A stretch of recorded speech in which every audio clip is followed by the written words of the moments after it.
Selama seabad terakhir, ada banyak kasus orang hilang yang telah melampaui batas tragedi pribadi menjadi misteri abadi, yang tidak hanya membuat keluarga terus mencari jawaban, tetapi juga terus menjadi tantangan bagi para penyelidik terbaik. Nomor 20. Pada awalnya, foto-foto orang Tiongkok yang memukul gong dan melambaikan sapu, serta orang-orangan sawah ini mungkin terlihat seperti sebuah festival. Tetapi sebenarnya ini adalah pengingat dari kebijakan yang picik dengan konsekuensi yang menghancurkan. Pada akhir tahun 1950-an, Tiongkok berusaha mengubah dirinya menjadi negara adidaya melalui lompatan jauh ke depan. Tujuannya adalah untuk mengindustrialisasi negara, meningkatkan hasil pertanian, dan mengangkat masyarakat dari kemiskinan. Namun pada Februari 1958, pemerintah juga meluncurkan kampanye kesehatan masyarakat yang disebut pemberantasan 4 hama. Sasarannya adalah tikus, nyamuk, lalat, dan burung pipit. 3 yang pertama menjadi sasaran karena mereka menyebarkan penyakit. Tapi burung pipit menjadi sasaran karena mereka memakan biji-bijian. Pejabat memperkirakan bahwa seekor burung pipit bisa memakan sekitar 4 pon biji-bijian per tahun. Dan ketika pertanian dikolektivisasi serta didorong untuk menanam lebih banyak biji-bijian, burung-burung itu dianggap sebagai ancaman bagi produksi. Semua orang didorong untuk membasmi mereka. Poster-poster memperlihatkan anak-anak menyerang burung dengan ketapel, sementara kelompok sekolah dan seluruh komunitas ikut serta dalam kampanye tersebut. Sarang-sarang dijatuhkan dari pohon, telur-telur dihancurkan, dan ketika burung-burung tidak bisa dijangkau, orang-orang berkumpul di bawahnya, mengibarkan spanduk dan memukul gong agar burung-burung itu tidak mendarat. Banyak burung menjadi sangat kelelahan dan ketakutan sampai mereka jatuh dari langit. Salah satu contoh terkenal melibatkan kedutaan Polandia yang menolak untuk membiarkan pemburu burung gereja masuk ke wilayahnya. Sebagai tanggapan, orang-orang mengepung gedung itu dengan drum dan setelah 2 hari, begitu banyak burung yang mati sehingga staf kedutaan dilaporkan harus menyingkirkan bangkai-bangkai itu dengan sekop. Kampanye tersebut hampir memusnahkan burung gereja di beberapa bagian Tiongkok, tetapi hasilnya justru menjadi bencana. Burung gereja memang memakan biji-bijian, tetapi mereka juga memakan serangga, terutama selama musim panas. Tanpa burung gereja, hama seperti belalang dan penggerek padi berkembang biak dengan cepat, menghancurkan jauh lebih banyak tanaman daripada yang pernah dilakukan burung-burung itu. Cuaca kering membuat kerusakan menjadi semakin parah. Para pejabat akhirnya menyadari kesalahan tersebut dan mengganti burung gereja dengan kutu busuk dalam kampanye 4 hama. Namun saat itu, kerusakan sudah terjadi. Serangga terus menghancurkan tanaman, menyebabkan kelaparan, penyakit, dan tak terhitung jumlah kematian. Tiongkok kemudian dilaporkan mengimpor burung gereja dari Rusia dan negara-negara lain untuk membangun kembali populasinya. Dan hari ini, burung gereja sekali lagi ada di Tiongkok. Tetapi kampanye tersebut tetap menjadi kisah peringatan tentang apa yang terjadi ketika manusia meremehkan alam. Nomor 19. Craig Steve Kinner lahir pada tanggal 9 Mei 1961. Dan pada tahun 2004, ia sudah menikah dan tinggal di Missouri. Selain itu, tidak banyak yang diketahui tentang masa lalu dan sejarah pribadinya. Dengan perkembangan berikutnya yang terdokumentasi adalah hilangnya dia secara tiba-tiba yang membuat keluarganya hancur dalam pencarian orang yang mereka cintai. Pada tanggal 3 Maret 2004, pria berusia 42 tahun itu pergi ke blok 700 Fremont Street di Washington, Missouri untuk memenjungi ibunya. Setelah beberapa jam berkunjung, Craig meninggalkan rumah ibunya dan memberitahu ibunya bahwa dia akan melompat ke sungai untuk bersenang-senang. Dia menelepon istrinya dan memberitahukan hal yang sama. Sungai yang dimaksudnya adalah Sungai Missouri yang terletak sekitar setengah mil timur laut dari Jalan Fremont. Craig meninggalkan semua barang pribadinya bersama ibunya dan pergi. Tetapi tidak diketahui apakah dia benar-benar sampai ke sungai itu atau apakah dia memang berniat ke sana. Tidak ada seorang pun yang melihat atau mendengar kabar darinya sejak saat itu. Ketika dia tidak kembali ke rumah malam itu, dia segera dilaporkan hilang ke Departemen Kepolisian Washington. Menyadari bahwa pria yang hilang itu mungkin dalam bahaya, operasi pencarian dan penyelamatan segera diluncurkan, tetapi pihak berwenang tidak dapat menemukan jejaknya dimanapun.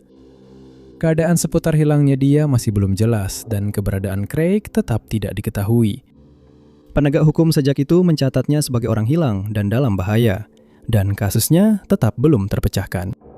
Meskipun telah meminta bantuan publik untuk memberikan informasi apapun yang dapat membantu dalam kasus ini, tidak ada petunjuk yang muncul, dan keluarga pun sangat terpukul oleh cobaan ini. Craig Kinner digambarkan memiliki rambut coklat dan mata biru. Tingginya 5 kaki 5 inci dan beratnya sekitar 135 pon. Dia memiliki tato di pergelangan tangan kanan, bahu kanan, dan beberapa area lainnya.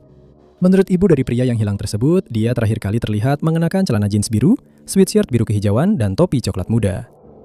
Informasi mengenai keberadaan dirinya dapat disampaikan ke Departemen Kepolisian Washington di 636930150.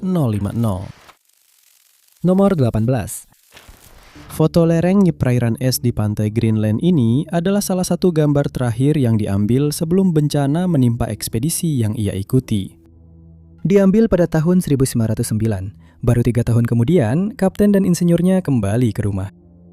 Kapal itu milik penjelajah Arktik Einar Mikkelsen. Einar Mikkelsen telah terpesona dengan pelayaran dan penjelajahan kutub sejak usia muda. Dia sudah memiliki ekspedisi yang sukses ke Kutub Utara sebelum dia berlayar dengan kapal Alabama pada tahun 1909. Ekspedisi ini memiliki tujuan yang jauh lebih serius. Sekitar 2 dekade sebelumnya, penjelajah Amerika Robert Peary mengklaim telah menjelajahi bagian paling utara dunia. Dia mengklaim ada sebuah saluran yang dijuluki saluran Peary yang memisahkan Greenland timur laut dari sisa pulau tersebut. Pada tahun 1906, Ludwig Magnus Eriksson berangkat memimpin ekspedisi yang akan memetakan garis pantai Greenland dan menentukan seperti apa sebenarnya pulau tersebut. Selama ekspedisi, tim utama yang terdiri dari Eriksson dan 2 orang lainnya hilang. Tujuan Mikkelsen pada tahun 1909 adalah untuk menemukan dokumen-dokumen tersebut dan mengetahui nasib apa yang menimpa para penjelajah sebelumnya. Ekspedisi dimulai dengan 7 orang kru termasuk Mikkelsen. Dalam perjalanannya, mereka singgah di Islandia, di mana salah satu anggota kru harus digantikan. Yang bergabung dengan tim adalah Ivar Iversen, yang bergabung dengan ekspedisi begitu terlambat sehingga ia tidak sempat berpamitan dengan orang-orang yang dicintainya. Kru kapal Alabama berhasil mencapai Pulau Shannon di ujung utara Greenland sebelum kapal itu terjebak di es. Hal ini sebenarnya tidak sepenuhnya di luar dugaan. Setelah musim dingin yang panjang, Mikkelsen sangat ingin melanjutkan perjalanan ke daratan untuk mencari sebuah tumpukan batu yang ia yakini berisi dokumen-dokumen tersebut. Awalnya tim terdiri dari 5 orang, dengan 2 orang tetap tinggal di kapal Alabama. Namun setelah tahap pertama perjalanan, semua anggota kecuali Mikkelsen dan Iversen kembali ke kapal. Kedua pria itu terus maju. Pada bulan Mei, mereka menemukan tumpukan batu, tempat pesan terakhir dari ekspedisi Eriksson ditinggalkan. Masalahnya langsung terlihat jelas. Eriksson telah mengandalkan peta yang dibuat oleh Robert Peary yang ternyata sepenuhnya salah. Yang paling penting, selat Peary ternyata tidak ada. Dengan informasi ini yang telah ditemukan, Mikkelsen dan Iversen kembali ke Alabama. Itu adalah perjalanan yang sangat berat dan mereka harus meninggalkan sebagian besar barang-barang mereka saat mencoba kembali. Namun ketika mereka kembali, mereka menemukan kapal itu telah hancur di atas es. Sisa kru sudah tidak ada. Mereka kemudian mengetahui bahwa kru telah diselamatkan oleh kapal yang lewat meninggalkan kapten dan insinyur mereka. Mikkelsen sudah mempersiapkan diri untuk ini. Bahkan, dia telah meninggalkan pesan kepada kru lainnya bahwa jika mereka gagal kembali, mereka tidak perlu khawatir. Dia berasumsi mereka akan bisa menumpang kapal yang lewat. Saat kedua pria itu membangun tempat berlindung dari sisa-sisa kapal Alabama, mereka berasumsi bahwa penyelamatan mereka tidak akan lama lagi. Butuh 2 musim dingin sebelum ada kapal yang lewat datang. Pada saat itu, kedua pria tersebut berada dalam kondisi yang begitu mengerikan, sehingga salah satu calon penyelamat lari kembali ke kapalnya, mengira mereka adalah orang gila. Mereka berhasil bertahan hidup dengan persediaan yang ditinggalkan oleh ekspedisi sebelumnya dan dengan merawat anak kelinci untuk mencoba menjaga kewarasan mereka. Kedua pria tersebut disambut kembali di Denmark sebagai pahlawan. Bagi Iversen, itu adalah akhir dari karir petualangannya. Namun Mikkelsen akan terus menjelajahi wilayah Arktik, bepergian kembali ke Greenland beberapa kali sebelum meninggal pada usia 90 tahun. Nomor 17. Mary Denise Lance lahir pada bulan September tahun 1964. Pada tahun 2004, dia memiliki 2 anak dewasa dan tinggal di Marshall, Michigan bersama keluarganya. Pada tahun yang sama, orang tuanya pindah dan menetap kembali di California. Ibunya, Anita, ingin putrinya ikut pindah ke barat bersama mereka, tetapi dia ingin tetap tinggal di Michigan karena sedang bersiap-siap menjadi seorang nenek. Wanita berusia 39 tahun itu tinggal di sebuah apartemen di area blok 1200 di Arm Street, Marshall. Dia tinggal di sana bersama tunangannya, Christopher Luke Pratt. Hanya 2 hari setelah orang tuanya pindah ke California, Mary menghilang dari rumahnya setelah bertengkar dengan Christopher. Dia terakhir kali terlihat antara pukul 10 dan 10.30 malam pada tanggal 12 Maret 2004. Menurut tunangannya, dia mengatakan bahwa dia akan pergi berjalan-jalan dan dia melihatnya menuju ke arah garasi mobil di kompleks mereka. Setelah itu, dia menghilang ke dalam kegelapan. Mary tidak kembali ke rumah malam itu dan sejak saat itu dia tidak pernah terlihat atau terdengar lagi. 2 hari setelah dia terakhir terlihat, Christopher menelpon keluarga tunangannya di California menanyakan apakah dia pergi ke sana. Panggilan itu jelas membuat keluarga khawatir karena mereka tidak pernah melihat Mary sejak mereka meninggalkan Michigan. Peringatan tersebut mendorong saudara laki-laki wanita yang hilang itu untuk menghubungi Departemen Kepolisian Marshall dan melaporkan bahwa dia hilang. Penegak hukum segera memulai penyelidikan yang membawa mereka ke apartemen yang ditempati Mary bersama orang lain. Di sini mereka menemukan bahwa Mary meninggalkan kunci, ponsel, cincin pertunangan, pakaian, dan mobil Dodge Durango miliknya saat pergi. Namun yang hilang dari rumah adalah tas tangan jaring putih miliknya, yang menurut Christopher dia bawa malam itu. Tidak ada aktivitas pada akun-akun milik Mary sejak malam itu. Penyelidik memeriksa rekaman kamera keamanan selama beberapa jam dengan satu kamera di toko Marshall Party merekam Mary sekitar pukul 18.30 pada tanggal 12 Maret beberapa jam sebelum menghilang. Keluarga kemudian menyewa seorang detektif swasta yang menentukan bahwa Mary telah pergi ke toko party sebelum bertemu dengan tunangannya di salon terdekat. Diduga saksi-saksi mendengar pasangan itu bertengkar dan mereka berdua pergi tak lama setelah itu. Diduga, dia membuat rencana untuk bertemu dengan seorang teman malam itu. Tetapi ketika temannya datang menjemput, Christopher bersikeras bahwa Mary sudah tidak bisa ikut lagi. Penegak hukum mengerahkan unit anjing pelacak yang berhasil melacak jejak aroma ke sebuah hotel di dekat situ. Namun selain itu, tidak ada lagi yang ditemukan. Christopher telah berhenti berkomunikasi dengan penegak hukum, dan setelah tunangannya menghilang, dia dinyatakan bersalah atas beberapa tuduhan yang tidak terkait dengan kasus tunangannya. Dia dibebaskan bersyarat pada tahun 2013 setelah menjalani hukuman 6 tahun penjara atas tindakan kriminal, kekerasan dalam rumah tangga, penahanan secara tidak sah, dan mengganggu penggunaan alat komunikasi. Dia telah disebut sebagai orang yang menjadi perhatian dalam kasus ini, tetapi belum disebut sebagai tersangka dalam laporan resmi. Tindak kejahatan diduga terjadi dalam kasus hilangnya Mary Lance yang hingga kini belum ditemukan. Dia telah diklasifikasikan sebagai orang hilang dan dalam bahaya, dan kasusnya belum terpecahkan. Wanita berusia 39 tahun itu memiliki rambut dan mata coklat, tinggi sekitar 5 kaki 6 inci, dan berat sekitar 160 pon. Telinga dan pusarnya ditindik. Dia memiliki bekas luka yang khas di lengan kirinya akibat vaksinasi polio, dan dikatakan mengenakan kacamata coklat untuk membaca. Daun telinga kanannya robek, dan menurut laporan terakhir, dia terlihat mengenakan baju scrub rumah sakit berwarna biru dengan motif boneka beruang atau SpongeBob bersama celana scrub biru tua, sepatu sneakers tanpa tali, jaket coklat, dan membawa tas jinjing jaring berwarna putih. Informasi mengenai keberadaannya dapat disampaikan ke Departemen Kepolisian Marshall di 269 781 2596. Nomor 16. Greenpeace dikenal karena protesnya terhadap berbagai praktik yang merusak lingkungan di seluruh dunia. Ketika foto ini diambil pada tahun 1981, itu masih merupakan kelompok kampanye yang relatif baru yang baru saja menjadi Greenpeace International. Namun para aktivis sudah mulai mengungkap praktik-praktik mengkhawatirkan yang hingga hari ini masih merusak lautan kita. Kapal besar dalam foto itu adalah GEM, sebuah kapal pembuangan. Kapal itu disewa oleh Britania Raya setiap tahunnya. Sejak tahun 40-an, Britania Raya dan negara-negara nuklir lainnya di seluruh dunia telah membuang tong-tong limbah nuklir ke laut. Antara tahun 1946 dan 1990, sekitar 200.000 tutong dibuang ke Samudra Atlantik saja. Limbah itu berasal dari persiapan senjata nuklir dan pembangkit listrik tenaga nuklir, tetapi juga dari tempat-tempat seperti industri medis, di mana sumber nuklir digunakan dalam beberapa teknologi pencitraan. Ratusan ribu tong itu tidak termasuk limpasan dari daratan atau dari tumpahan yang tidak disengaja. Pada awalnya, industri nuklir dapat membuang limbah ini tanpa batasan apapun. Baru pada tahun 1972, konvensi-konvensi pertama yang mengatur pembuangan limbah mulai diberlakukan. Konvensi Pembuangan London adalah perjanjian global yang melarang pembuangan limbah radioaktif tingkat tinggi ke laut. Namun, limbah tingkat rendah dan menengah masih diizinkan. Limbah nuklir ini masih bisa berbahaya dan mengandung isotop yang radiotoksik serta bertahan lama. Limbah itu dibuang hanya beberapa ratus mil dari pantai Cornwall. Itu adalah sesuatu yang jika diketahui publik, pasti akan menimbulkan keresahan, tetapi praktik tersebut tidak banyak dipublikasikan. Ini adalah sesuatu yang ingin diubah oleh Greenpeace. Mulai tahun 1978, tim-tim demonstran kerap berlayar untuk menghadang kapal-kapal seperti JEM. Dalam konfrontasi pertama, perahu karet Greenpeace dihantam oleh sebuah tong yang mungkin berisi limbah nuklir. Pada tahun-tahun berikutnya, para pelaut menggunakan selang pemadam untuk mengisi perahu karet dengan air atau membangun kandang di sekitar platform pembuangan untuk mencegah perahu mendekat. Greenpeace menghadapi setiap tantangan.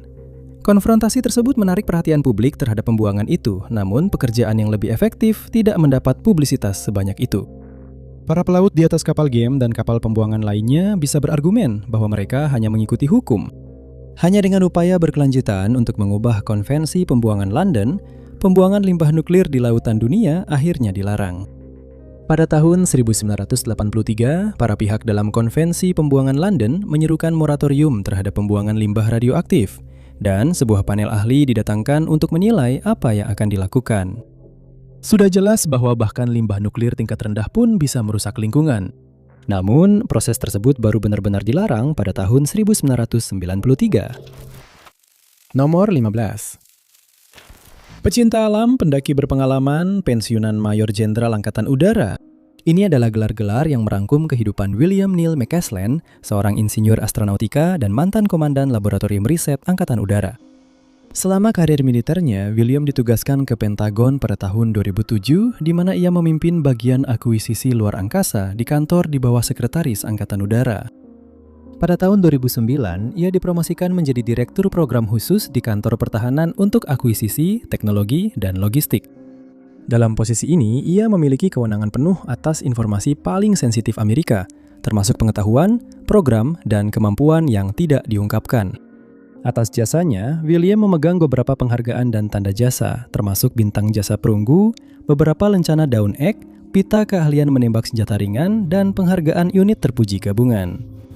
Setelah karirnya di militer, William mulai bekerja di Applied Technology Associates sebagai Direktur Teknologi. Tempat kerjanya terletak di Albuquerque, New Mexico, di mana ia juga tinggal.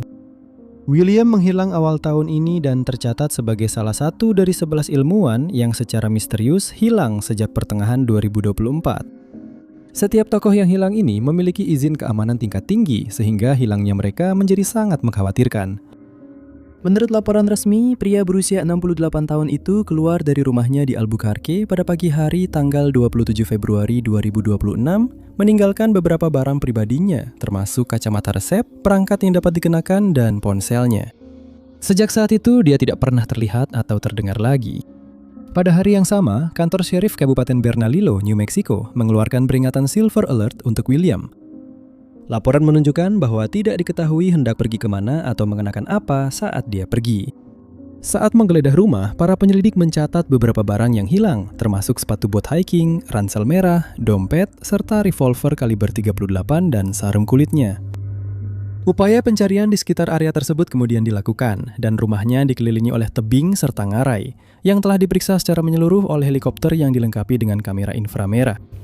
Tim-tim tersebut melayang di atas area itu pada malam hari, berharap teknologi mereka dapat mendeteksi jejak panas. Namun, cuaca musim semi yang hangat justru membuat medan menjadi tidak bersahabat bagi mereka. Seluruh gunung tampak menyala sehingga sulit membedakan antara panas dari batu-batuan dan panas dari tubuh seseorang. Meskipun sudah dilakukan berbagai upaya, tidak ada jejak William yang ditemukan. 8 hari kemudian, para penyelidik menemukan sebuah sweatshirt abu-abu Angkatan Udara Amerika Serikat di dekat rumah tempat William dikatakan menghilang, tetapi keluarganya belum mengonfirmasi apakah itu miliknya. Berdasarkan hasil penyelidikan mereka, pihak berwenang tidak dapat mengatakan mengapa dia memilih meninggalkan rumahnya atau apakah ada orang lain yang terlibat. Mereka juga telah memeriksa rekaman kamera pengawas selama berjam-jam, tetapi ini juga terbukti tidak berguna. Catatan resmi terkait hilangnya William menunjukkan bahwa dia mengalami kebingungan mental dan memiliki kondisi medis yang tidak disebutkan secara spesifik. Karena hal inilah, dia mengundurkan diri dari beberapa kelompok yang sebagian besar berbasis ilmiah. Meskipun ada kemungkinan penurunan kognitif, William tetap digambarkan sebagai orang paling cerdas di ruangan itu. Dia juga sangat kompeten. Kehilangannya jelas sangat tidak sesuai dengan karakternya. Sejak bulan April tahun ini, kasus-kasus hilangnya orang-orang ini telah berada di bawah penyelidikan Gedung Putih sebagai bagian dari investigasi berskala besar terkait peristiwa hilangnya tokoh-tokoh dengan izin keamanan tingkat tinggi, yang sebagian besar masih belum terpecahkan. Karena masalah medis, pihak penegak hukum mengatakan bahwa mereka khawatir akan keselamatannya. William McCaslin terakhir kali terlihat di daerah Quail Run sekitar pukul 11.00 pagi pada tanggal 27 Februari, bepergian ke arah yang tidak diketahui. Pria berusia 68 tahun tersebut digambarkan sebagai pria Kaukasia dengan mata biru dan rambut putih keabu-abuan. Tingginya 5 kaki 11 inci dan beratnya sekitar 160 pon. Dia juga diketahui memakai kacamata resep. Informasi mengenai keberadaan dan keadaan kasus ini dapat disampaikan kepada unit orang hilang melalui nomor 15054 687 070. Nomor 14. Petugas pemadam kebakaran menggambarkan pemandangan di Kuwait pada tahun 1991 seperti sesuatu dari neraka Dante, dan foto-foto dari periode waktu tersebut mendukung penilaian ini. Asap hitam membumbung tinggi ke udara, menutupi matahari sehingga suhu di Kuwait terasa jauh lebih rendah dibandingkan dengan daerah sekitarnya. Api berwarna oranye menjadi satu-satunya cahaya yang menerangi kegelapan. Bahkan di tempat-tempat di mana api tidak sedang menyala, minyak membuat para pekerja tampak seperti korban film horor. Kebakaran minyak Kuwait adalah salah satu bencana ekologi paling menghancurkan dalam sejarah manusia. Namun, tidak seperti bencana Chernobyl atau siklon bola, kebakaran di Kuwait disengaja. Kebakaran tersebut dimulai pada akhir Perang Teluk tahun 1991. Beberapa bulan sebelumnya, militer Irak telah menginvasi Kuwait dan menduduki negara itu selama 2 hari. Segera setelah itu, invasi tersebut mendapat kecaman, dan aliansi militer yang dipimpin oleh Amerika Serikat dikirim untuk melawannya. Pada bulan Februari tahun 1991, pasukan darat dari koalisi bergerak masuk ke Kuwait dan pasukan Irak dengan cepat mundur. Namun saat mereka mundur, mereka menyalakan api yang meninggalkan pemandangan mengerikan yang harus dihadapi musuh mereka. Salah satu faktor utama yang menyebabkan perang sejak awal adalah ladang minyak Kuwait yang kaya. Sekarang, ladang-ladang yang telah membawa begitu banyak kekayaan bagi negara itu dibakar. Lebih dari 600 sumur minyak dibakar, sementara banyak lainnya dibiarkan terbuka dan memuntahkan minyak ke lingkungan. Daerah di sekitar sumur-sumur itu dipenuhi ranjau, membuatnya semakin berbahaya bagi siapapun yang mencoba memadamkan api.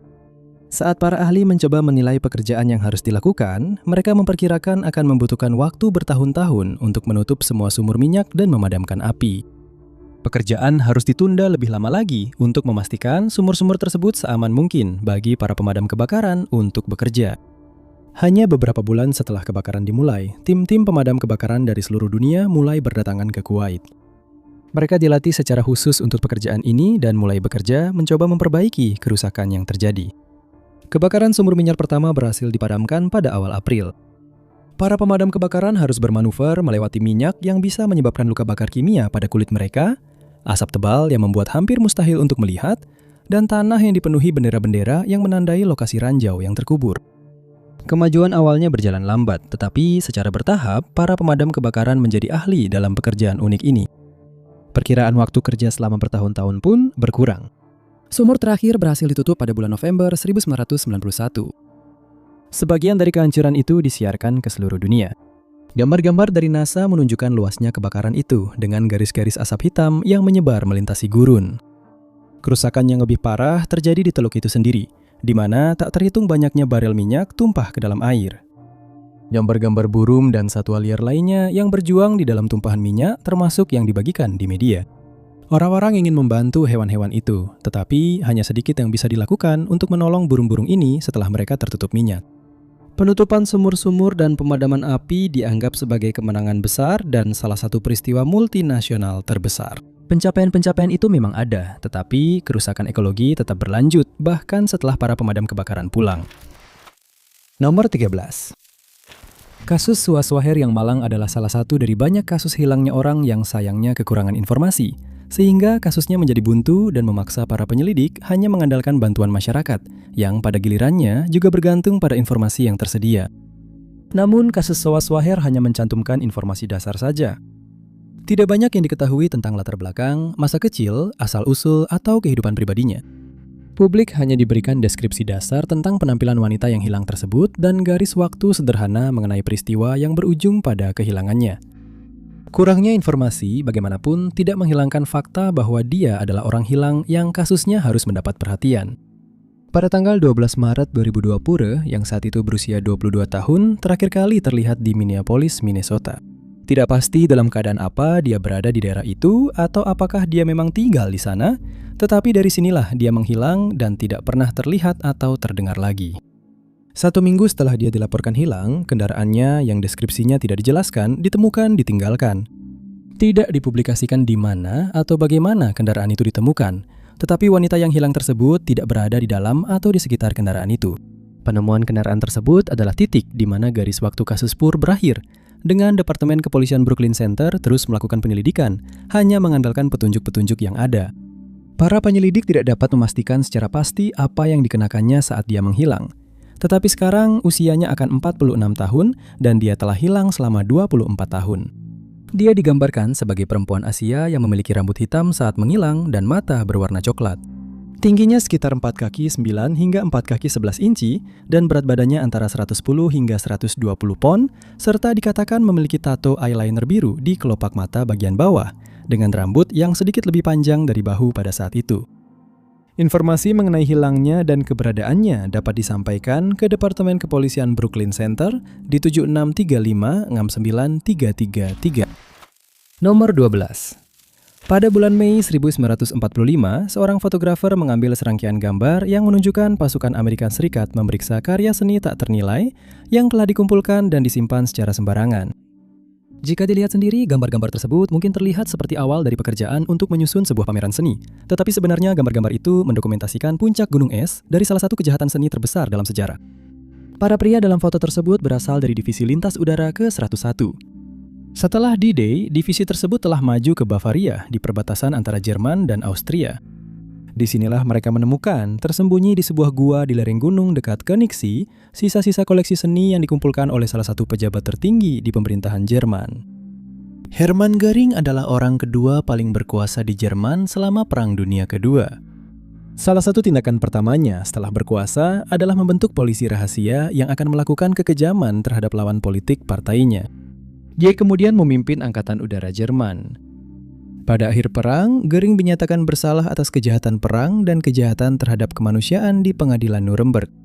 Penjarahan karya seni bukanlah kejahatan paling mengerikan yang dilakukannya, tetapi hal itu menjadi simbol upaya partainya untuk mengendalikan sejarah dan menampilkan diri mereka sebagai pihak yang lebih unggul secara budaya.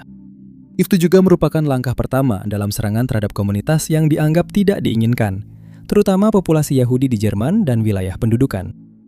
Mulai tahun 1933, karya seni dan barang-barang bernilai budaya dijarah dari keluarga-keluarga Yahudi. Terkadang barang-barang tersebut hanya disita begitu saja. Di kesempatan lain, keluarga Yahudi dipaksa untuk melelang karya seni mereka. Banyak karya seni yang benar-benar dihancurkan, terutama karya-karya yang lebih modern, tetapi yang lain diambil dan disimpan oleh pejabat tinggi Jerman. Göring adalah salah satu penerima manfaat terbesar dari penjarahan ini. Selama 1 dekade, dia memperoleh banyak sekali karya seni curian dari seluruh Eropa. Selama perang, dia bisa berjalan-jalan di museum di wilayah pendudukan dan langsung memilih karya seni mana yang dia inginkan. Sebagian besar karya seni ini disimpan di kompleks kediamannya di Karin-Hall. Koleksinya begitu besar sehingga banyak barang hanya ditumpuk begitu saja dan bahkan tidak dipajang. Meskipun koleksinya sangat besar, Göring membuat catatan yang sangat teliti tentang asal-usul setiap barang miliknya. Bahkan terkadang mencatat dari keluarga mana barang-barang itu telah dicuri.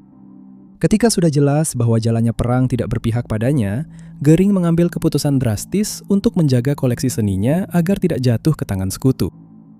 Koleksi tersebut dikemas dan dikirim dengan kereta api ke Bavaria. Beberapa dibiarkan di gerbong tempat mereka diangkut, sementara yang lain disembunyikan di dalam sebuah gua. Ribuan lukisan curian, termasuk karya Rubens dan Rembrandt, ada di antara koleksi tersebut. Begitu juga dengan patung-patung dan karya seni lainnya.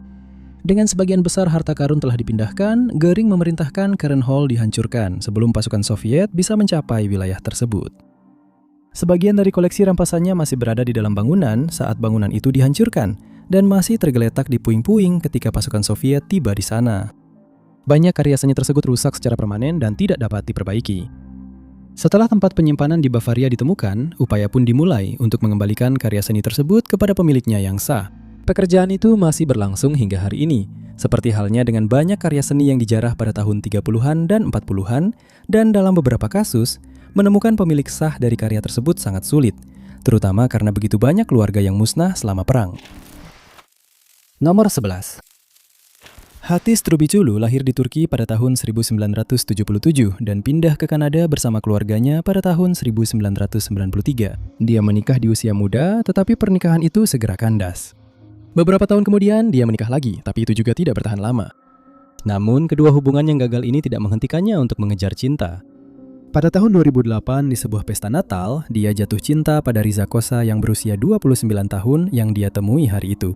Mereka dengan cepat terlibat dalam hubungan romantis, dan dalam beberapa bulan berikutnya, Hatis melakukan beberapa perjalanan ke New York tempat Riza tinggal. Pada saat pasangan itu bertunangan, ternyata Riza sudah menikah dengan seorang wanita Amerika bernama Winsome Angela Perez. Namun Hatis diberitahu bahwa mereka sedang dalam proses perceraian. Apakah ini benar atau tidak masih belum jelas. Pada tahun berikutnya, yaitu 2009, wanita berusia 32 tahun itu akan menghilang saat pergi ke New York untuk mengunjungi pacarnya yang tinggal jauh yang berasal dari Turki. Hatis meninggalkan rumah keluarganya di Toronto, Kanada pada tanggal 13 Juni berencana untuk bertemu dengan Riza dan menghabiskan beberapa hari bersama mereka. Dia terakhir kali terlihat mengendarai Toyota Corolla coklat tahun 2007 miliknya, melaju di Bloor Street West dan Lansdowne Avenue di Toronto. Dia tidak pernah kembali ke Kanada dan sejak itu tidak pernah terdengar kabarnya lagi. Beberapa hari setelah kepergiannya, pada tanggal 21 Juni, sebuah kendaraan yang ditinggalkan dilaporkan di Bandara Internasional John F. Kennedy di New York City. Mobil itu adalah Toyota Corolla dengan plat nomor Ontario. Mobil itu milik wanita yang hilang tersebut, dan setelah dilaporkan hilang, pihak kepolisian segera mulai menyelidiki kasus ini. Mereka memeriksa rekening bank, catatan telepon seluler, dan Facebook, yang semuanya tidak aktif sejak dia menghilang. Juga ditemukan bahwa tiket pesawat ke Turki telah dibeli atas nama dia pada hari yang sama ketika kendaraannya ditemukan di bandara.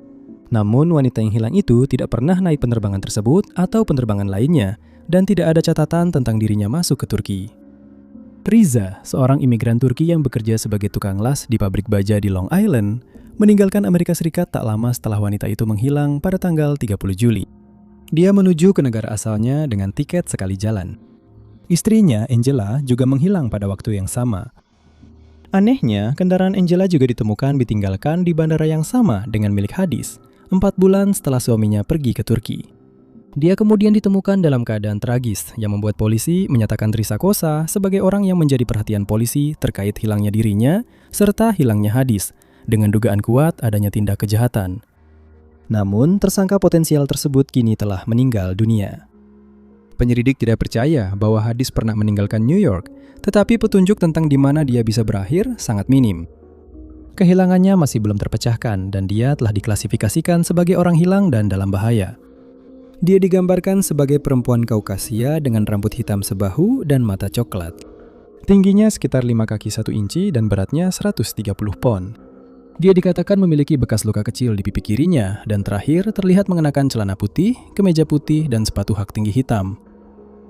Informasi mengenai hilangnya Hadas dapat disampaikan ke unit orang hilang Kepolisian Toronto di 41680 87111. Informasi juga dapat dibagikan secara online di 222thetips.com atau halaman Facebook Kepolisian Toronto.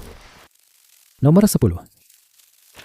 Pada tahun 1931, salah satu gangster paling terkenal dalam sejarah Amerika Serikat diadili.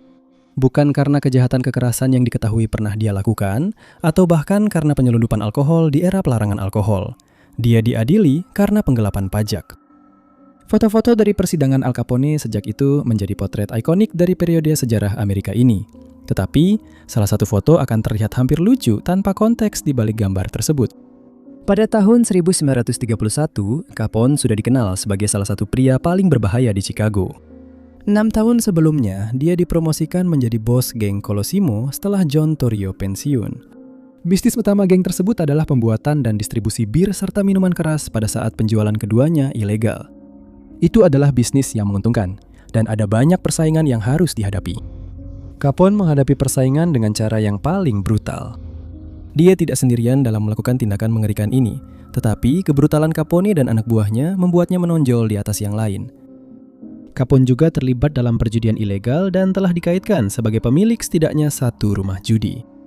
Namun, meskipun kejahatan Capone sudah diketahui secara umum, memenjarakannya karena kejahatan tersebut adalah tugas yang sulit. Para saksi secara misterius menghilang atau kehilangan nyawa mereka. Mereka yang berhasil selamat tiba-tiba tidak bisa mengingat detail-detailnya. Bukti-bukti hilang dan jaksa penuntut tidak mungkin bisa mengajukan kasus. Pemerintah mencari segala cara yang mereka bisa untuk memasukkan penjahat berbahaya ini ke penjara. Pada tahun 1929, unit intelijen khusus Departemen Keuangan Amerika Serikat memulai penyelidikan terhadap penghasilan Capone. Capone menjalani gaya hidup mewah, menghabiskan ratusan dolar hanya untuk sapu tangan, yang setara dengan ribuan dolar di zaman sekarang. Mereka mungkin tidak bisa membuktikan bahwa dia mendapatkan uang itu secara ilegal, tetapi mereka bisa membuktikan bahwa dia tidak membayar pajak. Sidang Capone pada tahun 1931 sebagian besar terdiri dari upaya jaksa untuk membuktikan bahwa Capone memang memperoleh apa yang dimilikinya, yang melibatkan mantan kasir di rumah judinya dan staf bank yang bersaksi melawannya. Pihak pembela sebagian besar bergantung pada argumen bahwa Capone adalah penjudi yang buruk dan kehilangan semua uangnya di pacuan kuda. Jika sidang tersebut bersifat anonim, kemungkinan besar tidak akan menarik banyak perhatian, tetapi nama Al Capone membuat para jurnalis dan fotografer semua tertarik pada kasus ini. Banyak foto diambil selama persidangan. Capone sendiri tampaknya tidak memiliki masalah dengan difoto. Ia berbalik menghadap kamera dan bahkan tersenyum. Namun beberapa rekannya tidak seantusias itu. Salah satu foto paling ikonik dari persidangan adalah foto bangku pengunjung. Barisan pria duduk menutupi wajah mereka dari kamera. Para pria ini adalah anggota mafia yang datang untuk mendukung Capone. Namun, mereka tidak ingin ada bukti permanen tentang keterlibatan mereka. Foto-foto persidangan menunjukkan kontras antara gangster terkenal seperti Capone yang tampaknya berpikir dia kebal terhadap penuntutan dan dunia bawah tanah yang gelap di mana sebagian besar penjahat berusaha menghindari sorotan. Setelah pergantian juri di menit-menit terakhir, Capone dinyatakan bersalah hanya atas 6 dari 23 dakwaan yang diajukan terhadapnya. Dan itu cukup untuk memberinya hukuman penjara 11 tahun, namun dia dibebaskan setelah 8 tahun karena alasan kesehatan. Nomor 9. Tidak banyak yang diketahui publik tentang latar belakang dan kehidupan pribadi Chastity Reed. Dia lahir pada tanggal 22 Agustus 1978 dan merupakan penduduk Little Rock, Arkansas pada tahun 2002. Dia adalah anggota keluarga yang sangat dicintai dan dekat dengan sepupu-sepupunya. Dia kadang-kadang dipanggil Puton oleh teman dan keluarganya sebagai nama panggilan. Dia juga dikatakan memiliki kondisi medis, meskipun tidak disebutkan secara spesifik apa kondisinya.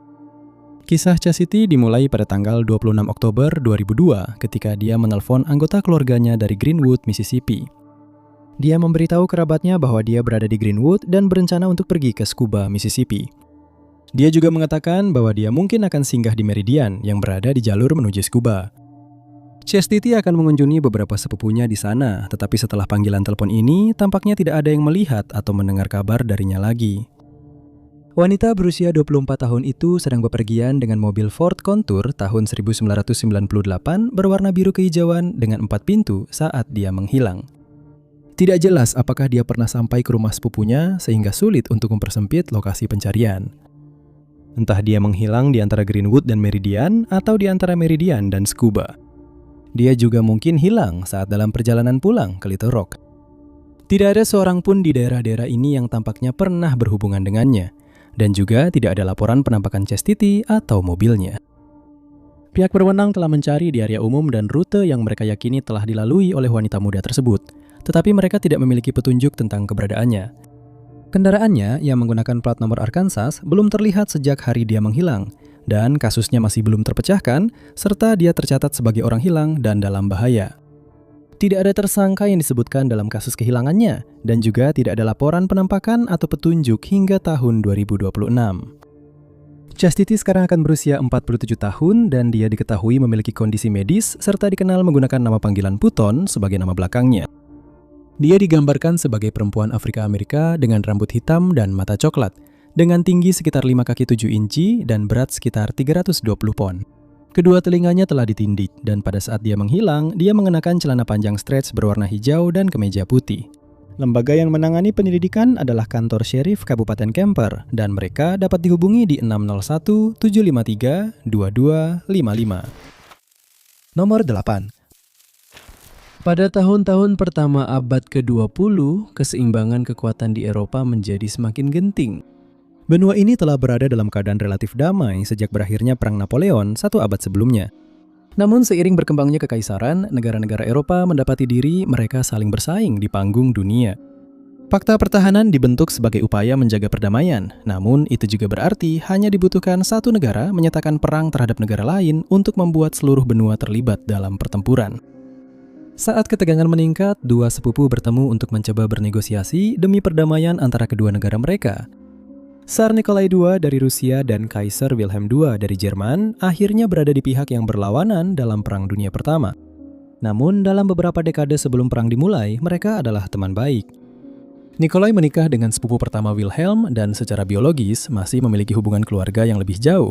Tetapi mereka saling menyebut sebagai sepupu dan menggunakan julukan Willy dan Nicky. Meskipun hubungan mereka dekat, tidak ada fakta pertahanan di antara mereka. Pada tahun 1905, kedua raja tersebut bertemu untuk mencoba mengubah hal itu. Pada tanggal 24 Juli, keduanya bertemu di dek kapal Jerman Berlin di lepas pantai Finlandia. Wilhelm membawa Nikolai berkeliling kapal untuk inspeksi dan berpose untuk foto bersama para pelaut. Namun bagian terpenting dari pertemuan itu adalah penandatanganan dokumen yang kemudian dikenal sebagai Perjanjian Bjork. Perjanjian itu adalah fakta pertahanan. Jika ada pihak yang menyerang salah satu negara di Eropa, negara lainnya akan memberikan bantuan. Wilhelm lah yang bersikeras agar kata-kata di Eropa dimasukkan ke dalam perjanjian itu. Itu berarti jika salah satu negara diserang di Afrika atau Asia, negara lainnya tidak berkewajiban untuk membelanya. Pencantuman itu membuat Kaisar berselisih dengan pemerintahannya sendiri, karena mereka menginginkan bantuan Rusia melawan Inggris di Asia dan Prancis di Afrika. Namun Kaisar berpikir bahwa hal itu hanya akan menyeret mereka ke dalam perang yang sebenarnya tidak perlu mereka ikuti. Tidak ada satupun raja yang mendapat dukungan dari pemerintah mereka masing-masing untuk perjanjian itu, dan perjanjian tersebut tidak pernah diratifikasi. Namun hal itu tidak menghentikan mereka untuk bertemu lagi di masa depan. 2 tahun kemudian mereka bertemu di sebuah kota pesisir Baltik di Jerman, dan pertemuan ini sangat dipublikasikan, dengan banyak fotografer pers mengambil foto kedua raja tersebut. Mereka tertangkap kamera mengenakan seragam militer satu sama lain sebagai bentuk diplomasi. Tsar mengenakan seragam kolonel Dragun Prusia, sementara Kaisar mengenakan seragam kolonel Kozak. Kali ini tidak ada penandatanganan resmi perjanjian apapun, meskipun mereka mengikrarkan fakta persahabatan abadi. Siapapun yang menyaksikan peristiwa hari itu tidak akan pernah menyangka bahwa kedua pria itu akan berada di pihak yang berlawanan dalam sebuah perang hanya beberapa tahun kemudian. 2 tahun kemudian, pada tahun 1909, ada pertemuan lain antara kedua raja dan keluarga Kekaisaran Rusia. Dan pertemuan ini jauh lebih sedikit dipublikasikan, tetapi lebih banyak gambar yang diambil menunjukkan Kaiser bersama Nikolai dan anak-anaknya. Menjelang Perang Dunia Pertama, Nikolai dan Wilhelm saling mengirim telegram dalam upaya untuk menghentikan pecahnya pertempuran antara kedua negara mereka. Tidak ada fakta pertahanan yang ditandatangani di antara mereka, tetapi Rusia telah terikat dalam perjanjian dengan Prancis dan telah lama menjadi pelindung Serbia. Jerman telah terikat dalam perjanjian dengan Austria-Hongaria dan sedang bersiap untuk berperang demi membela sekutunya. Meskipun kedua raja berusaha menghentikan pertempuran, pasukan tetap dimobilisasi, dan beberapa hari setelah telegram terakhir mereka, Jerman menyatakan perang terhadap Rusia. Nomor 7. Totran Harriman menjalani kehidupan yang luar biasa. Totran Harriman berasal dari Vietnam, tempat ia lahir pada Februari 1944. Dia tumbuh besar di wilayah selatan negara itu, tepatnya di Tai Ninh, sebuah kota di luar Saigon. Rumahnya terletak di tepi sungai Saigon. Pemandangannya membuatnya menyukai hidup di tepi air di kemudian hari. Saat berusia 22 tahun, dia melahirkan anak pertamanya, Min. Di tahun yang sama, dia kehilangan suaminya karena Perang Vietnam yang sedang berlangsung. Dan 2 tahun kemudian, pada tahun 1968, dia bertemu dengan seorang tentara Amerika, Clinton Harriman, seorang perwira pelayaran niaga Amerika Serikat. Clinton dan Tat jatuh cinta pada pandangan pertama dan menikah dalam sebuah upacara tradisional Vietnam. Bersama-sama mereka membangun sebuah rumah di pedesaan Tai Ninh, tempat mereka dikaruniai seorang putri bernama Tu Hong. Namun karena perang yang berkecamuk, pasangan itu harus menyusun rencana untuk membawa putri mereka ke tempat yang aman, karena asal-usulnya yang setengah Vietnam dan setengah Amerika akan membuatnya menjadi target. Upaya ini, oleh karena itu, membuat keluarga tersebut berpindah-pindah tempat termasuk ke pantai berbatu di Teluk Casco, Maine, dan perairan dangkal Teluk Meksiko, sehingga kehidupan mereka tetap dekat dengan air, di mana mereka menjalani kehidupan yang penuh warna dan bahagia. Todd menjadi sukarelawan di rumah sakit pengungsi sebagai penerjemah bahasa Vietnam, dan dia berpenghasilan cukup baik, bahkan mulai mempertimbangkan untuk membeli beberapa properti tambahan di Texas dengan harapan bisa menjadi pemilik rumah kontrakan dan lebih dekat dengan putranya yang kini sudah dewasa serta cucu-cucunya. Rumah yang sedang dia pertimbangkan itu sekali lagi akan memberinya pemandangan laut yang indah. Dia sangat antusias untuk pindah ke tempat di mana dia bisa kembali dekat dengan keluarganya, dan dia juga menantikan untuk membangun hubungan baru. Dia bermimpi mengajarkan cucu-cucu kami cara memancing, dan akan mencari cara untuk berkontribusi pada komunitas Vietnam di kota barunya. Namun, Todd tidak pernah mendapatkan kesempatan ini. Pada musim panas tahun 2001, wanita berusia 57 tahun itu merencanakan rute antara Lake City, tempat dia mengunjungi putranya, dan Corpus Christi, Texas, tempat dia berencana membeli properti. Rencananya adalah menempuh rute berpemandangan indah Highway 35 untuk mencari rumah potensial.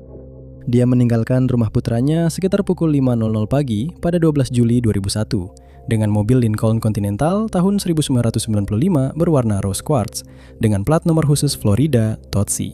Mobil itu memiliki stiker kecil berbentuk persegi di bumper belakang bertuliskan PGC, serta lambang Navy SEAL di bagian depan. Sekitar pukul 8.30 pagi itu, 3,5 jam setelah dia berangkat, salah satu teman Todd mencoba menelpon ponselnya. Ponsel itu berdering 4 kali sebelum dialihkan ke pesan suara, menandakan bahwa perangkat tersebut dalam keadaan menyala. Pada pukul 10.30, temannya mencoba menelponnya lagi, dan kali ini langsung masuk ke pesan suara, yang berarti perangkat tersebut sekarang sudah mati. Hingga malam itu, karena masih belum mendengar kabar darinya, hal ini menimbulkan kekhawatiran di antara keluarga dan teman-temannya. Putranya akhirnya menelpon tempat di mana ibunya berencana menginap malam itu, tetapi ternyata Todd tidak pernah sampai di sana. Keesokan harinya, wanita tersebut dilaporkan hilang ke kantor polisi setempat. Pencarian besar-besaran kemudian dilakukan antara Lake City dan Corpus Christi, namun upaya ini belum membuahkan petunjuk apapun terkait hilangnya Todd. Mobil Lincoln tersebut juga belum pernah ditemukan dan tetap hilang secara misterius seperti Todd. Hanya ada sedikit informasi mengenai hilangnya Todd yang muncul selama bertahun-tahun, namun tidak ada satupun petunjuk yang membuahkan hasil. Ada beberapa laporan penampakan Todd yang belum dikonfirmasi antara Texas dan Florida. Para saksi juga melaporkan melihat Todd bersama seorang pria Afrika Amerika yang tidak dikenal. Dia digambarkan bertubuh kurus dan tampak berusia sekitar 20-an pada saat itu. Dia terlihat mengemudi di daerah Houston pada hari Todd menghilang dan tercatat sebagai tersangka potensial dalam kasus ini. Menurut Departemen Kepolisian Lake City, diduga ada unsur kejahatan. Todd Tran Hariman adalah seorang perempuan Asia dengan rambut hitam beruban dan mata coklat. Dia berasal dari keturunan Vietnam dan memiliki bekas luka di bagian perut, salah satunya akibat operasi sesar dan yang lainnya akibat histerektomi. Dia juga dikenal sering memakai kacamata. Pada saat menghilang, dia diketahui mengenakan 7 gelang emas di pergelangan tangan kirinya, liontin kalung berlian, celana pendek, dan sandal. Informasi mengenai hilangnya dia dapat diarahkan ke kepolisian Lake City.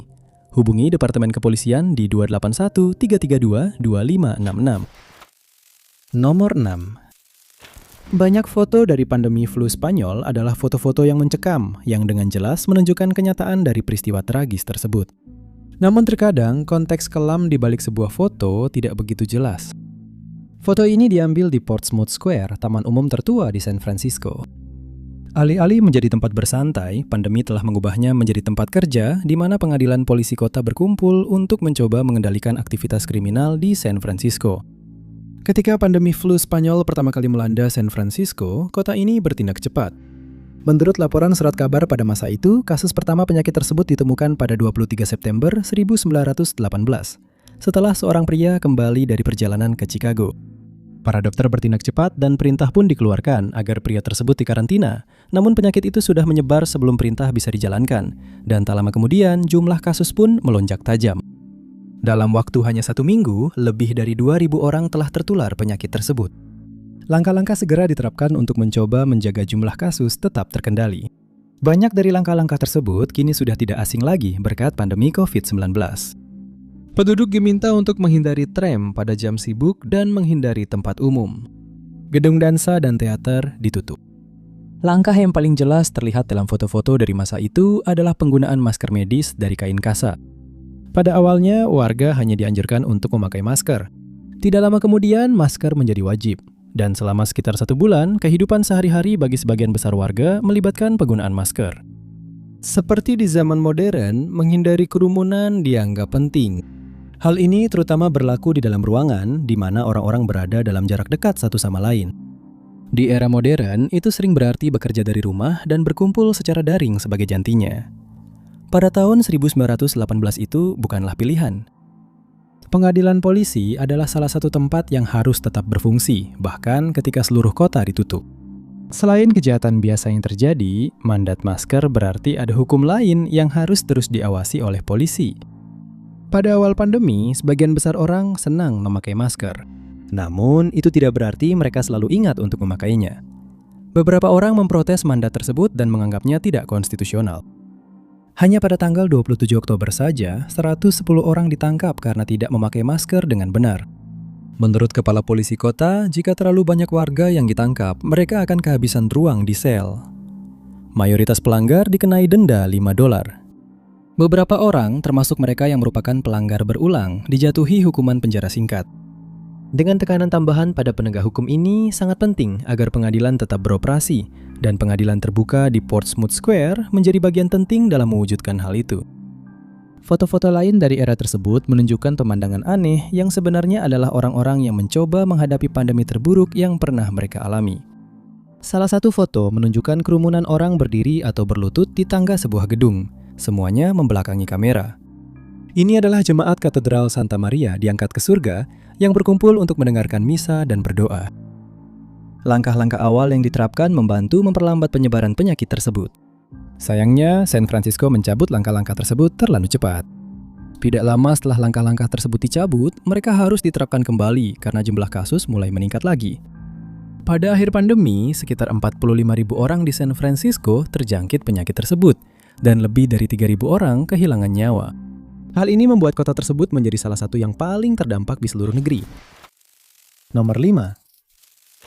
Di antara saudara-saudaranya, baik laki-laki maupun perempuan, ada Immaculate Mary Basil, seorang perempuan pribumi Kanada, putri Patricia dan Samuel.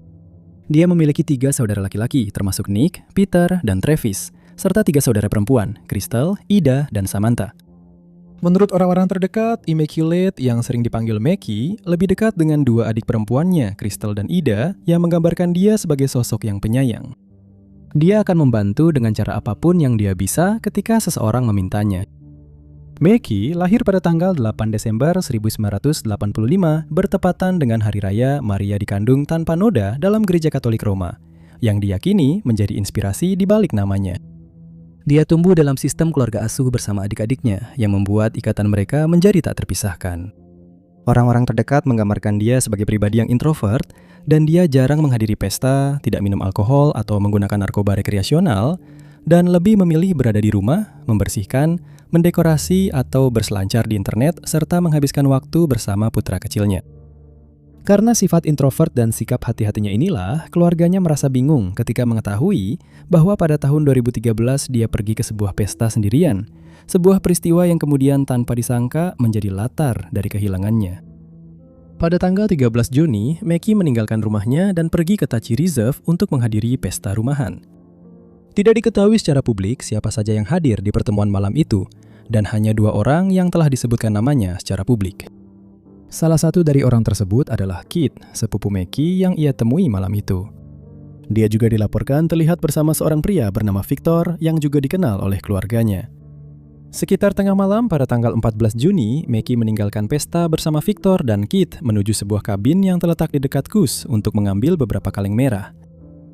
Mereka pergi bersama dengan truk berwarna putih dan biru, dan di suatu titik selama perjalanan inilah, keadaan yang tidak diketahui menyebabkan hilangnya Immaculate Basil yang belum terpecahkan. Ini adalah terakhir kalinya siapapun melihat atau mendengar kabar darinya. Diduga, Victor terlihat di Tachi 10 jam kemudian, dan pakaiannya basah kuyup sampai ke dadanya. Pada hari yang sama, Mackie tidak menjawab panggilan telepon dari saudara perempuannya yang khawatir. Dan 3 hari kemudian, setelah beberapa kali menelpon berbagai orang yang mengenalnya, keluarga melaporkan ibu satu anak yang hilang itu ke RCMP. Saat mereka menyelidiki kasus tersebut, RCMP menanyai Keith dan Victor, yang mengaku bahwa saat bepergian di jalan layanan hutan Leo Creek, mereka mengalami kecelakaan. Cerita itu diperkuat dengan ditemukannya potongan-potongan truk di dekat sebuah pohon di daerah tersebut. Mereka mengaku bahwa Mackie terpisah dari mereka setelah kejadian itu. Kedua pria tersebut menjalani tes poligraf dan analisis forensik. Tidak ditemukan sesuatu yang mencurigakan dan keduanya bersikap kooperatif. RCMP meluncurkan upaya pencarian 1 minggu setelah wanita tersebut dilaporkan hilang. Mereka menyisir darat dan udara serta menggunakan anjing pelacak, tetapi tidak menemukan apapun. Pada saat dia menghilang, Immaculate mengenakan celana yoga abu-abu, sepatu putih, dan hoodie hitam dengan gambar daun maple di bagian depan. Dia membawa sebuah iPod Shuffle biru tua dan earphone putih. Tidak ada dari barang-barang ini yang ditemukan di area tempat dia dikatakan menghilang. Setelah kabar tentang kasus ini menyebar, beberapa orang muncul dan mengaku telah melihatnya. Immaculate menghilang di sebuah area yang dianggap sebagai bagian dari Highway of Tears. Kasus ini terjadi setelah hilangnya sepupunya, Bonnie Mary Joseph, yang menghilang dengan cara yang sama beberapa tahun sebelumnya. Immaculate digambarkan memiliki rambut hitam sebahu dan mata coklat. Tingginya sekitar 5 kaki 5 inci dan beratnya sekitar 125 pon. Informasi mengenai hilangnya atau keberadaan dirinya dapat disampaikan ke RCMP Fort St. James di 2509968269. Nomor 4. Sekilas, foto lama tumpukan batu bulat di jalan yang ramai mungkin terlihat seperti gambar dari pekerjaan konstruksi. Tetapi jika diperhatikan lebih dekat, roda-roda yang diposisikan di depan batu-batu itu ternyata tidak terpasang pada gerobak. Itu adalah alas meriam yang diarahkan melalui celah-celah kecil di tumpukan batu. Ini adalah salah satu dari banyak barikade yang dibangun di seluruh jalanan Paris pada musim semi tahun 1871 setelah sebuah pemerintahan revolusioner mengambil alih kota tersebut. Komune Paris dibentuk setelah Perang Prancis-Prusia. Tentara Kaisar Napoleon yang ketiga kalah dari Konfederasi Jerman Utara. Garda Nasional Prancis telah mengambil alih kendali Paris pada bulan-bulan terakhir perang dan berusaha bertahan, tetapi akhirnya harus menyerah. Mereka diizinkan mempertahankan senjata mereka, sementara pemerintah nasional kedua negara membuat kesepakatan damai. Pada akhir Januari 1871, perang telah berakhir, tetapi dampaknya masih terasa di Paris. Warga kota telah bertahan dari pengepungan yang berkepanjangan. Banyak orang menggadaikan barang-barang rumah tangga mereka untuk bertahan selama pertempuran dan akhirnya kesulitan. Sementara itu, Garda Nasional di Paris mulai mendapatkan kekuatan politik. Jadi, ketika Tentara Nasional mencoba mengambil meriam-meriam Paris pada 18 Maret, mereka justru memicu terjadinya revolusi. Garda Nasional melawan tentara yang akhirnya mundur dari Paris. Pemerintah Prancis pindah ke Versailles dan rakyat Paris mulai membentuk pemerintahan mereka sendiri. Komune Paris masih menjadi periode yang kontroversial dan memecah belah di Prancis hingga hari ini. Revolusi tersebut dijadikan sebagai panutan oleh Karl Marx, dan banyak pemerintahan komunis serta sosialis menamai diri mereka untuk menghormati Komune Paris. Kelompok feminis juga menemukan aspek-aspek dari revolusi yang menunjukkan bahwa revolusi tersebut bersifat feminis, sementara kaum anarkis mengklaimnya sebagai milik mereka sendiri. Komune Paris terdiri dari seluruh rakyat Paris yang membentuk berbagai kelompok dan klub politik yang berbeda. Beberapa di antaranya saling bertentangan dan mereka tidak selalu akur. Namun, tema utama dari revolusi tersebut adalah bahwa kota itu harus diperintah oleh rakyat Paris, baik secara langsung maupun tidak langsung. Namun, para komunard juga memiliki sisi negatif, yang sebagian besar muncul saat mereka mencoba mempertahankan kota dari kekuatan luar. Tidak mengherankan, pemerintah nasional dan tentara tidak mundur terlalu lama. Paris dikepung, dan setelah hanya beberapa bulan, terjadi pertempuran di jalan-jalan. Barikade didirikan untuk mencoba menahan laju pasukan. Dalam revolusi-revolusi sebelumnya, barikade telah menjadi pusat penting pertempuran, membantu mempertahankan kaum kapitalis dari siapapun yang mencoba menyerang.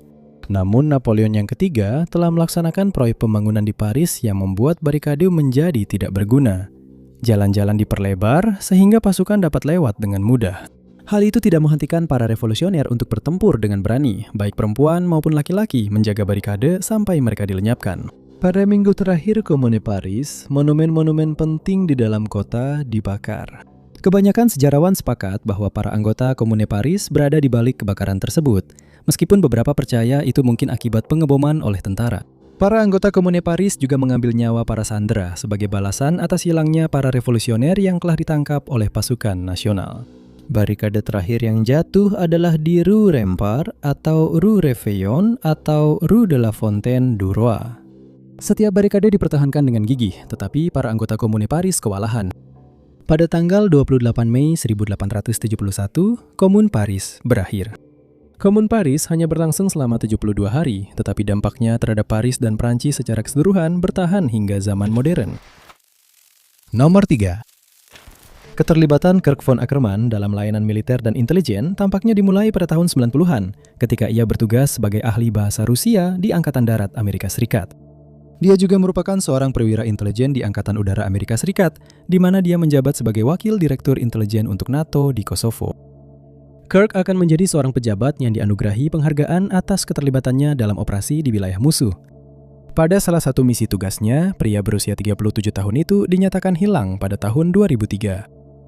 Saat itu bulan Oktober, dan Kirk, seorang kontraktor untuk Departemen Pertahanan, bekerja di Ultra Services yang berlokasi di Istanbul, Turki. Dia dikirim ke Tikrit, Irak sebagai bagian dari operasi pembebasan Irak, sebuah rencana yang cacat dan penuh dengan berbagai masalah.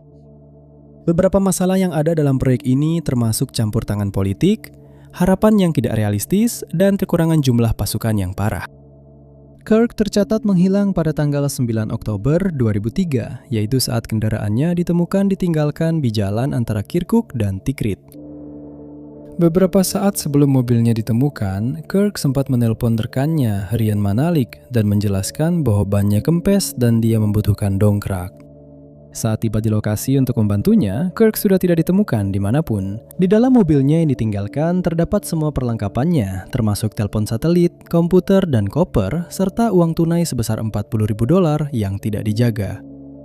Unit Utama Investigasi Penipuan Pengadaan di USACIDC telah menyelidiki kasus hilangnya Kirk, serta insiden malang yang melibatkan Manalik yang terjadi hanya 2 bulan sebelumnya. Menurut ayah Manalik, dia menerima email dari putranya yang menyatakan bahwa dia mencurigai rekan-rekannya di Ultra Services yang situs webnya mengklaim telah melakukan bisnis senilai $14 juta dengan Pentagon, mungkin terlibat dalam beberapa aktivitas penipuan dengan petugas kontrak Angkatan Darat Amerika Serikat. Sebuah email yang ditulis oleh Manalik menunjukkan bahwa dia takut akan keselamatannya, tetapi dia tidak mengatakan alasannya. CID mungkin belum bisa memastikan apakah Kirk mengalami nasib buruk dengan dugaan bahwa dia adalah korban dari upaya penculikan yang gagal yang mungkin ada atau tidak ada kaitannya dengan kasus Manalik. Selain itu, para penyelidik belum memberikan informasi lebih lanjut, mengingat kasus ini menjadi sorotan dan masih berlangsung. Kirk telah tercatat sebagai salah satu dari 5 pria kontraktor Departemen Pertahanan yang hilang sejak dimulainya operasi Badai Gurun.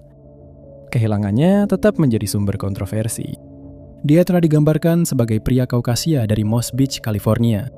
Dia meninggalkan seorang istri dan 3 anak, dan dia adalah manajer Sable Systems di San Mateo, California. Penyelidikan atas hilangnya dia masih berlangsung, dan informasi mengenai dirinya harus diarahkan ke kantor polisi terdekat atau biro FBI. Nomor 2. Theodore Hall baru berusia 18 tahun ketika dia dipekerjakan sebagai ilmuwan termuda yang bekerja di proyek Manhattan. Lencana identitasnya menunjukkan nomor keamanan unik milik Hall, KK-19. Itu memberinya akses ke salah satu fasilitas paling rahasia di dunia. Dan dia memanfaatkan itu untuk memberikan informasi kepada Uni Soviet sebagai mata-mata atom termuda. Hall tumbuh besar di New York City, putra dari seorang pria Yahudi yang berimigrasi ke Amerika untuk melarikan diri dari Rusia Kekaisaran. Dia menunjukkan kecerdasan yang luar biasa sejak usia muda, sebagian karena bimbingan kakaknya yang 11 tahun lebih tua darinya.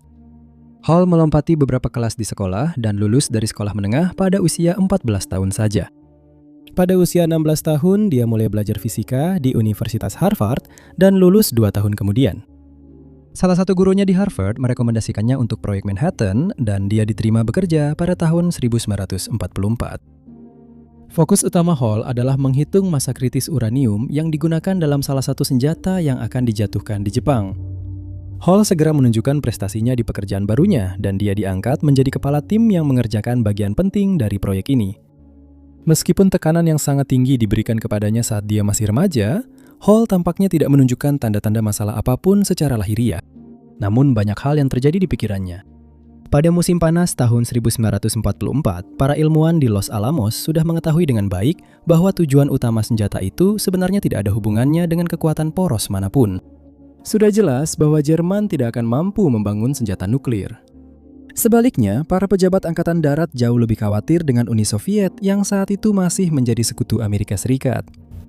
Banyak ilmuwan yang bekerja di proyek Manhattan khawatir tentang dampak senjata nuklir terhadap keseimbangan kekuatan di kancah dunia. Membangun senjata sebagai persiapan menghadapi serangan dari senjata serupa yang dimiliki oleh Jerman adalah satu hal.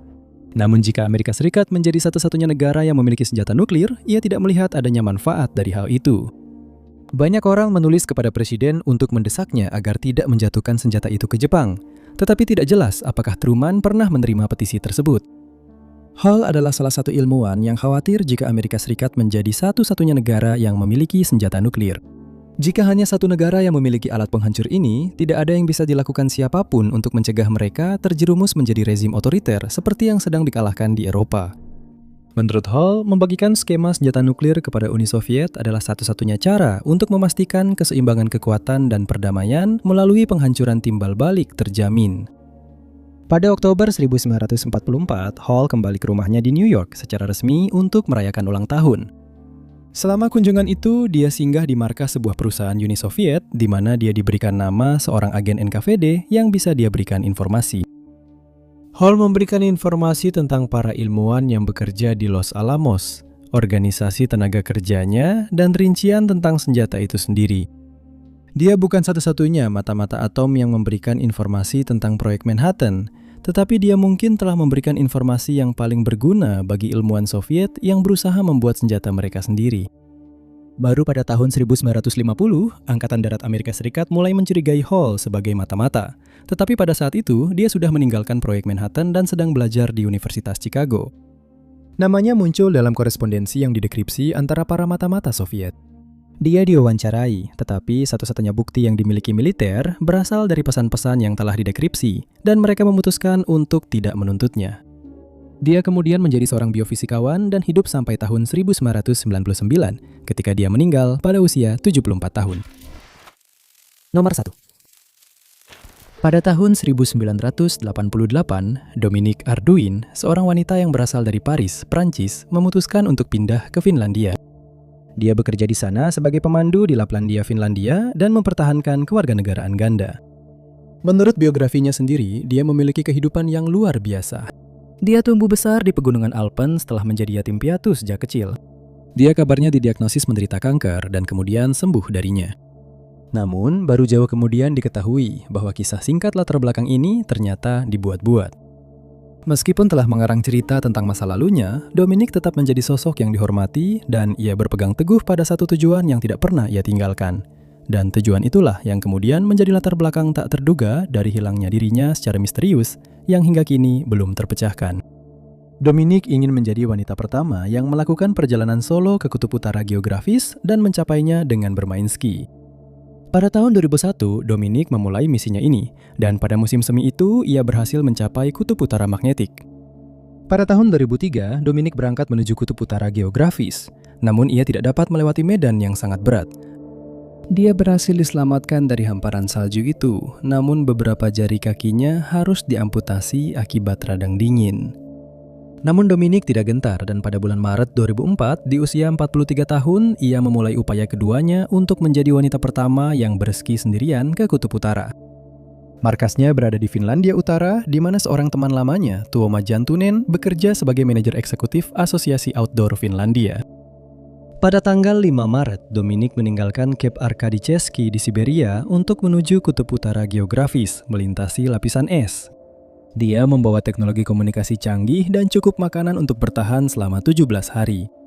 Untuk mencapai tujuannya, dia harus melintasi medan yang kasar, bersalju, suhu yang sangat dingin, dan mendayung kayak di antara bongkahan es.